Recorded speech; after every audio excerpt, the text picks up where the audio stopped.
Hi, Dina. Hey, Dean. I Nice. don't know why I laugh at the beginning of so many podcasts. I just like being here. I think. Hello, welcome. Okay, Dina. So let's talk about the hypothetical that the entire podcast is based on. Welcome to episode 107. I think this is 110. Um, okay, so you've just started a brand new client engagement. Like the client's new to you, the project's new to you. Today's day one of this new engagement. It's going to last a year, relatively long for a fractional CMO, right? Engagement, especially a first one, but it's going to be a year long. Today's day one. Tell folks a little bit about you and then talk about what you normally see or experience or uncover or problems you find or things you try to do. What's sort of like the first 90 days like in 3 minutes or less? Okay. Uh, Well, first, thanks for having me. I appreciate yeah. it. So, about me, I started Insight Creative 24 years ago. Mm-hmm. I started out as a marketing and graphic design firm, but then quickly pivoted to more of a marketing advisory firm that about 15 years ago repositioned as a fractional CMO. So we help businesses and organizations with their marketing strategy and offer all the things that a Fortune 500 CMO would do, but at a fraction of the time and cost that goes into it. As far as day one goes, so depending on the size of the organization, uh, we'll gather up the team, primarily those in the C-suite, and get them talking. And while I have some facilitated questions that I go through, I find that just letting them get things off their chest and take copious notes, and these days with recordings is helpful. Right. But let them riff a little bit. Uh, and then I'll go back afterward and dig into what those primary pain points are. But the biggest thing that we'll do within the really the first week is I'll have them do a DIY self evaluation of all of the omni-channel touch points in the marketing toolkit, and also strategy questions and business questions. And I'll say on a scale of 1 to 5, and I'll have them evaluate it. So that sets benchmarks out of the beginning, out of the onset. And so it's not me coming in saying you should. It's more about, assess. Yeah. And that also helps down the road as we continue to progress and they're looking at ROI and other things. All right. All right. Excellent. So, Alexander, hi. Hi, Dee. Okay, so same scenario. Tell folks who you are, and then talk about what you normally observe with your clients, because there's a lot of variety in fractional CMOs, right? For your clients, what do you normally observe? Like, what problems do they typically have, and then what do you try to sort of accomplish in the first 90 days when you start a new engagement? I'm Alexander Ferenczi. I'm a fractional CMO, and I work with service-based businesses who want to grow their revenue and use digital marketing to do it. So advertising on social networks, advertising on search engines, and pretty much anywhere that's not one of those two. I started in all this by working for Gary Vee and VaynerMedia. A lot of people have heard of Gary Vee, and I branched out from there. A fractional CMO is a strategic leader who operates as a part-time executive, bringing high-level marketing expertise without the full-time commitment or cost of a traditional CMO. In the first 90 days, my focus is on diagnosis and strategy implementation. So essentially, those first 90 days get broken down into 3 different phases. Right. Phase 1, running for the first 30 days, I call it the discovery phase. This is where I dive deep into understanding the business, the market, the competitive landscape, the existing marketing efforts, and I audit everything: customer data, messaging, campaigns, and results. This is also where I build relationships with the internal teams and key stakeholders, because it's really easy to create enemies. It's a lot harder to create allies. So in those first 30 days, I'm trying to create alliances with everybody internal to understand what actually is happening, because at times people can be reserved and not want to share the actual fire that's inside their basement. The next 30 days, running from day 30 to 60, I call this the strategy development. So after gathering those insights, I start mapping out the strategic plan. This includes setting clear marketing objectives, refining the messaging, and aligning marketing with sales, which is vital. We prioritize a quick win here and a long-term initiative that is actually going to drive the business growth forward. And then to the last phase of those 90 days is the execution kickoff. So now this is where all the new innovative sort of implementation starts. I work closely with the marketing team to execute the strategic plan. And it's about setting things in motion, ensuring the right KPIs are in place, and creating momentum that's going to carry us through the rest of the engagement itself. Okay, so then let's imagine that I'm the CEO at your new client, okay? And it's your first day, and I sort of like, we get a few minutes across the little table, and I say, okay, Alexander, so we've never really had like a CMO or C-level person in marketing, right? And so you're kind of the first, and so you tell me, right, as CMO, new CMO to the CEO, you tell me what can I expect to see in the first 90 days or at the end of the first 90 days, and what should I do or not do or stop doing so that none of your like achievements or strengths are muted. Yeah. To get maximum value, full collaboration and trust are key. We need to have clear communication, and you need to share your business goals and challenges openly with me. Treat me as part of your leadership team. Additionally, staying committed to the plan and being open to testing and adapting as we go is crucial. It's also going to be important to empower the internal team to take ownership of their roles while allowing me to guide them strategically. When we're aligned, we can focus on driving growth and not just incremental improvements. But in terms of setting clear expectations from day one, it's to get you 3 quick wins within that first quarter of engagement, and then establishing the real sort of momentum path that's going to carry us out through the next 2 quarters.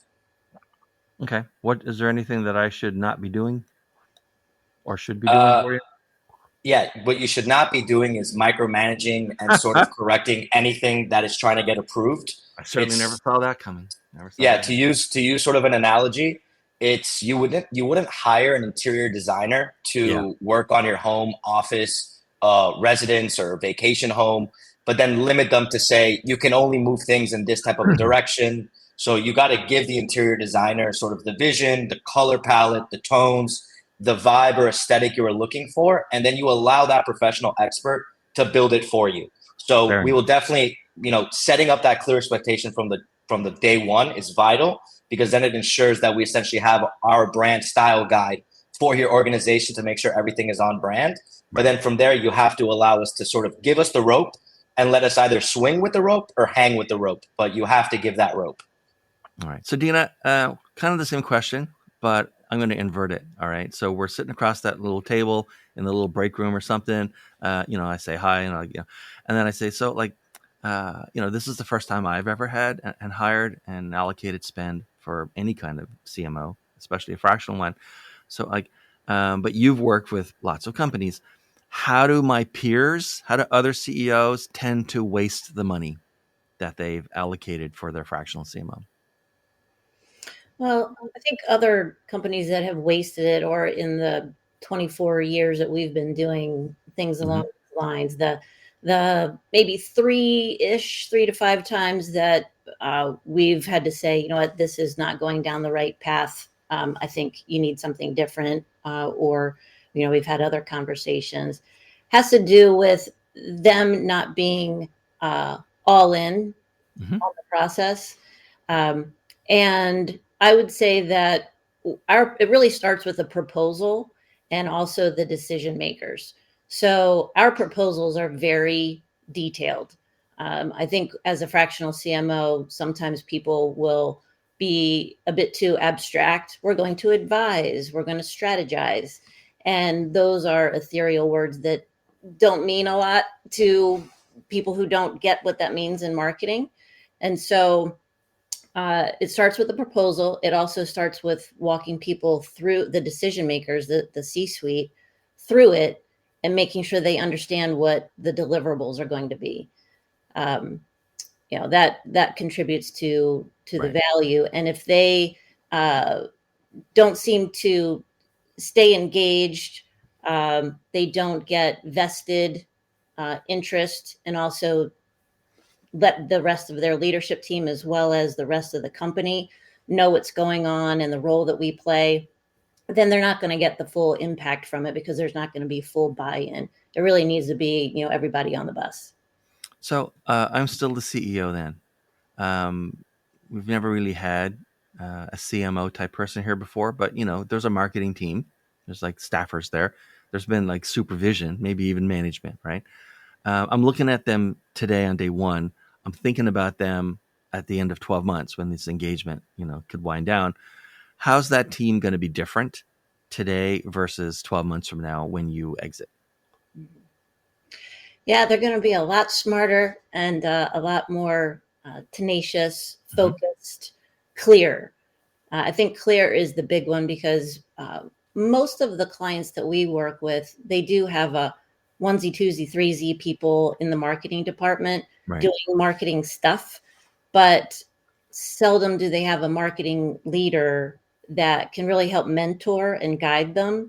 And they have some skill sets, but they might be called on to tap into things that they're not that great at. And so we've had instances where employers are looking at saying, so-and-so, I don't think they're pulling their weight. And we look and we say, you know what, it's because you've got them doing something that they're not good at or not comfortable at. But you know what, they really excel over here. So it's really about getting the right butts and seats. And so I also tell folks on day one, I'm not here to replace you. I am here to help support you and guide you and be a sounding board for you. I am going to give some tough love, but know going in that it's all because we're all trying to move the needle in the same direction. Right. And Alexander, how about you? How's my marketing team going to look or be different or better or worse or rebalanced inside and outside at the end of this 12 months that I brought you in for? Yeah. So I think the added value of having a fractional CMO versus sort of an outsourced agency is the ability to not only create but foster institutional knowledge on the topic. So when you don't have a leader on the ship that's driving your existing team, you're trying to squeeze the lemon juice out of the lemon, but you're not using the most efficient way of getting every ounce out of it.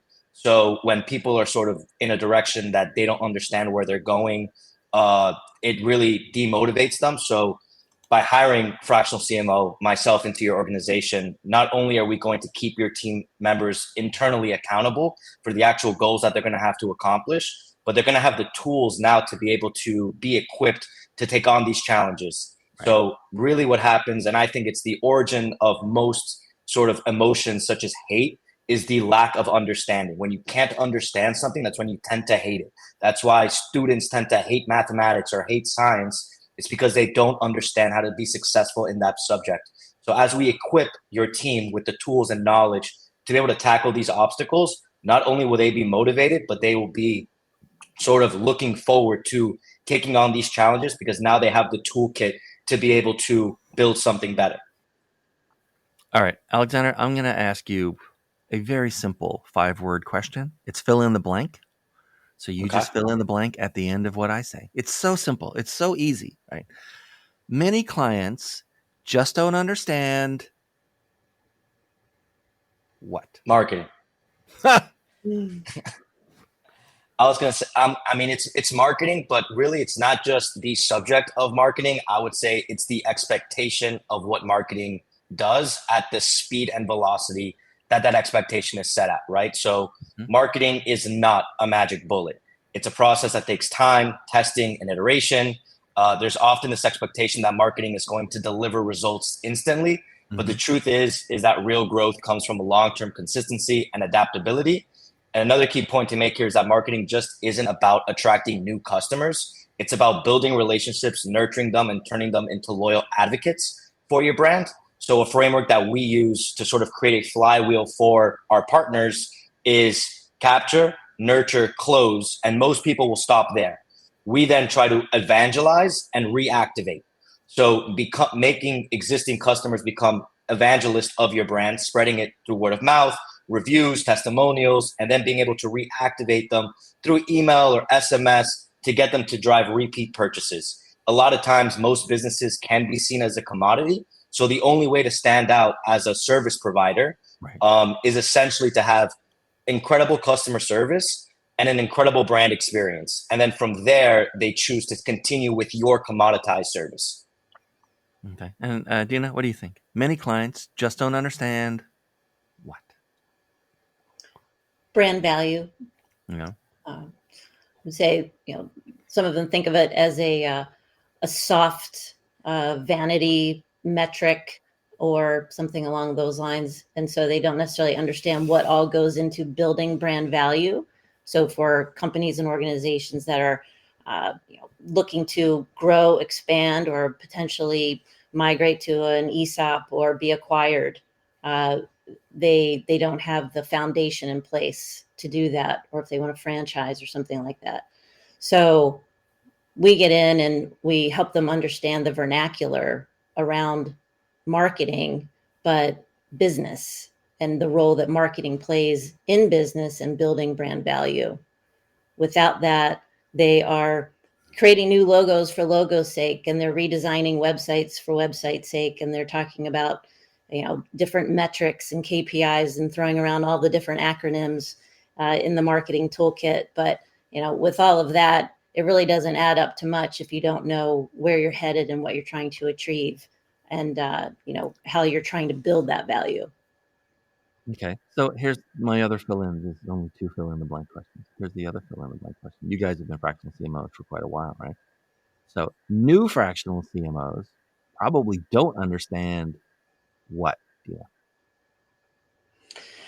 I would say new fractional CMOs probably don't understand the boundaries between strategizing and advising and doing and implementing. Everybody has a different model around that. But I would say perhaps even more than that is that as much as they love you and as much as you're kicking butt on getting results and all of those things, you are fractional. And even if they invite you to events and you're on site periodically and those things, you're an outsider. And so it's important to understand those boundaries as well and respect them, acknowledge them. They're not your friends, they're your clients, you're advising them. And just make sure that you are clear on that relationship for your sake as well as theirs.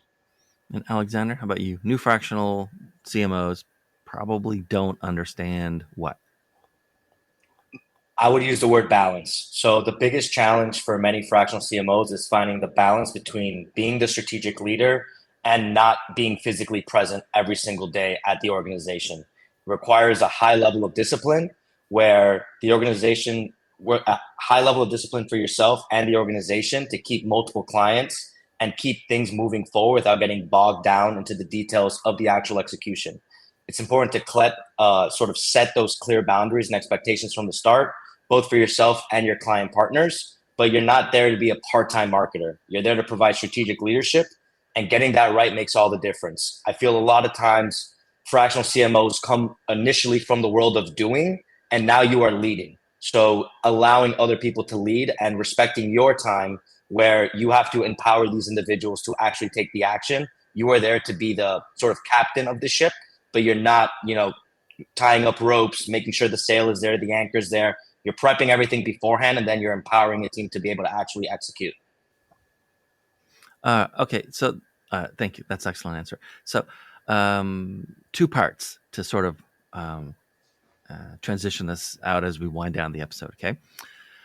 So Alexander, part of the, for me, fun and energy of the podcast is that there are typically 2 guests, and it's people are paired randomly. Like we don't select and say, "Oh, that would be a good match." Like it's completely random who you end up with, right? Kind of like you just walked into an elevator that had a bunch of fractional CMOs in the building, and one other fractional CMO happens to be in the elevator, right?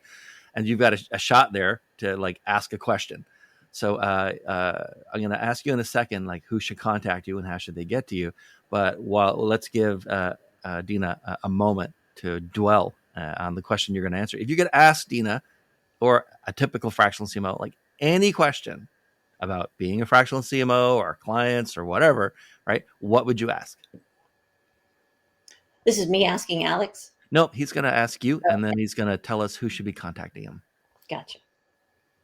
Yeah. So my question is, what has been your biggest challenge as a fractional CMO, and how have you adapted your approach to overcome it? Okay, so Alexander, while we give, because we sprung it on her, she had no idea that question was coming, right? Who should be contacting you these days, Alexander, and like how should they get in touch with you? What's the preferred way? Yeah, so I work with service-based businesses that are looking to grow their revenue and use digital marketing and channels to do so. So anyone that's in local service, anything from white collar, accountant, lawyer, to even the medical world, as chiropractor, dentist, orthodontist, all the way down to landscaping, roofing, HVAC companies, anyone that isn't a local service and is looking to become sort of that local hero in their market. The way that they can contact us is at avocazi.com. And then from there, we actually have a free marketing growth audit offer going on right now. So anybody that's looking to just get a free audit on how their sort of online presence is looking at the current time, feel free to visit our website, submit it, no strings attached, completely free, no call forced, anything like that, just a free audit. So jump on the site and get your free marketing audit. Okay, excellent. Well done. So Dina, any thoughts on the question? And you're going to get to ask him a question too. So all right. Let's see. Well, he had asked me what challenges, the biggest challenge and how I overcame them. So 24 years, there's several challenges along the way. So one that comes to mind, I would say that happens a lot is there are a lot of players already in the mix, some internal players, some transition. So there's a new chief operating officer coming in. There's a new director of sales coming in. We've just acquired a bunch of new people, and there's this blend of cultures happening. They've adopted EOS or some other model. There's all of these different moving parts, and then I'm new into the game too. And so I would say the challenge there, to make an analogy, is that you've got people speaking English, Spanish, and Dutch. And so it's like, who's going to translate all of this? And so probably one of the biggest compliments that I've received is that I'm able to come in and understand very complex situations and distill them down into their simplest parts and get people moving in the right direction. So I would say that's pretty much what I do. And that's how I help overcome challenges, as I'm the connective tissue between different departments and different scenarios, and then bringing them all together so that we're all figuring out where our lanes are, but that we're working collaboratively as well. Comes down to people, I guess. Usually does. People and behaviors for sure. So you've also been paired with a random CMO, right? Fractional CMO. Like, what question? Let's ask Alexander, like, your question, and then while he's mulling it over, talk about who should be contacting you these days and how they should get to you. Okay, super. Let's see. So Alexander, if you had to go back and work for one company full time in their office, 5 days a week, 40 hours a week, could you do it? And how would you approach it? And then, Dina, who should be contacting you these days? We'll give them a moment to answer that. Sure.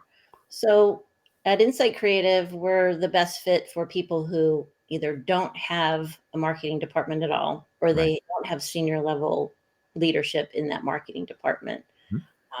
We work with manufacturers, and we have a strange niche in funeral services and cremation services. Okay. And so really industries that tend to be overlooked aren't usually the most common ones that marketers and CMOs are tapping into. That's the gap that we fill. And I can be reached at Dina, Dina, at insightcmo.com. All right. And Alexander, what's the answer? Who would you go back into corporate for? Yeah. I don't know. I'll answer the question with where I think I would he's work. cringing I don't. even by thinking about it. Go for it. Yeah. It's really difficult, but I don't think it'd be a corporate job that I would go back to. But I would go back into, if I had to be 5 days a week, Sure. I would go back to being in a summer camp. I used to work at a summer camp as a counselor, and then from there, sort of, rise through the ranks of being general counselor to eventually group director and then regional director and things of that nature. So I think if I had to sort of leave the marketing world and go back to a full-time job, outside of being a fractional CMO, it would be working with the youth and in summer camps, really, because at least there, it's still an educational component. Right now, I'm sort of educating organizations and business leaders on the best way to move forward. And I think being able to work with the youth and help educate them on what is possible in the future. And really, there is a lot of marketing that still takes place when you work with youth programming in that aspect, where you need to communicate to everybody, right? So if you have a bunk full of 12-year-old boys, how do you community manage that situation? How do you motivate people to overcome their fears and do the zip line or swim in the lake? So if I had to do something outside of my current scope, I would go back to working in summer camps. All right. All right. Thank you both. This has been fantastic. I loved it. Thanks both for being here. Thank you, Alexander. Thank you, Dina. Thank you. Great name, by the way. My sister's name's Dina. Ah, My mother wasn't particularly imaginative, and so it's just how it went. And so thanks for being here. Thanks for watching. You're probably watching it in a clip. Hope you enjoyed it. We'll see you in the next episode, which would be probably 108. Thanks, everyone. Bye.